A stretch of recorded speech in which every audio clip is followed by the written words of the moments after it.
एक साहूकार और एक साहूकारनी थे। वह धर्म पुण्य को नहीं मानते थे, इसके कारण उनके कोई बच्चा नहीं था। एक दिन साहूकारनी पड़ोसी के घर गई।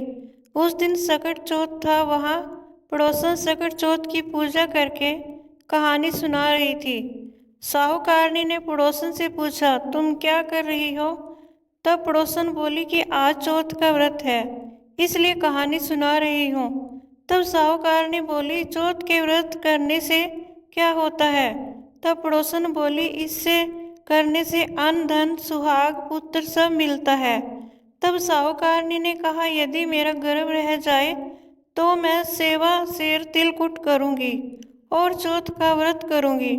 श्री गणेश भगवान की कृपा से साहूकारनी के गर्भ रह गया तो वह बोली कि मेरे लड़का हो जाए तो मैं 2.5 सेर तिलकुट करूंगी।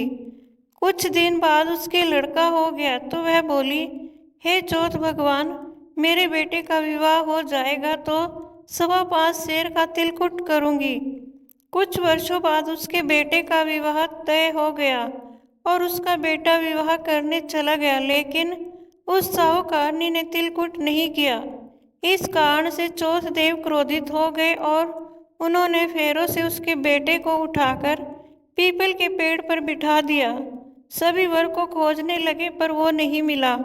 हताश होकर सारे लोग अपने अपने घर को लौट गए।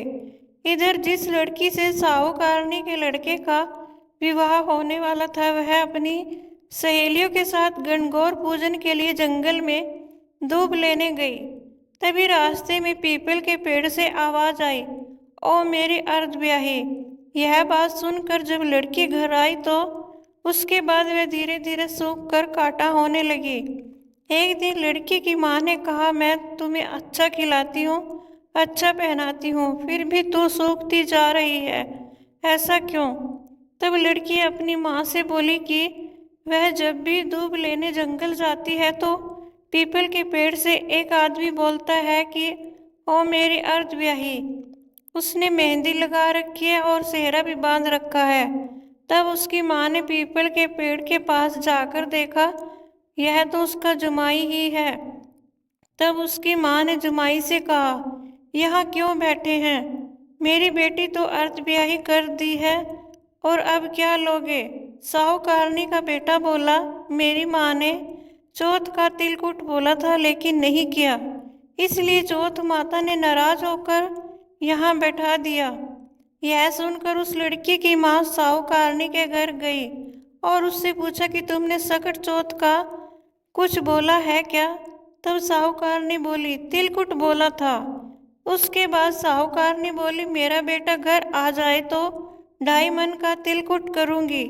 इससे श्री गणेश भगवान प्रसन्न हो गए और उसके बेटे को फेरों में लाकर बैठा दिया। बेटे का विवाह धूमधाम से हो गया।